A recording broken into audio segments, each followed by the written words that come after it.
Shulchan Orech, this is the part that everybody waits for. It is the big feast that everybody has been waiting for this whole time while you were talking. So now that it's there, enjoy it. Sit down and have a nice meal.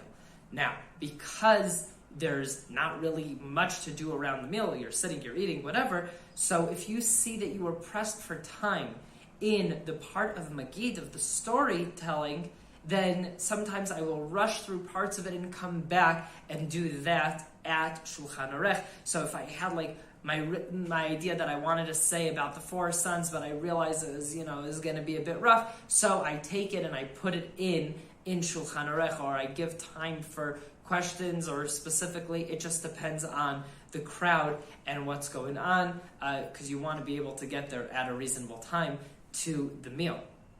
At the end of the meal, we're going to be eating a fikomen. We'll talk about that in the next part, but you need to be able to get your afikomen back. So this is also the time where, you should get up and look for your afikomen, or the children go and look for the afikomen if you hit it, or if, again, like what we talked about in Yachatz, when we said we break the matzah and we put it away, so we gave a bunch of different ideas, and if you have your own idea, feel free to share it. But in Yachatz, something that you can do to keep somewhat order in your Seder, which actually means order, you can do like an escape room type of box that you put the afikomen in, and they need to try to figure out what the code is by doing a bunch of riddles. This is also a very, very good time to be able to work on it and do that right then.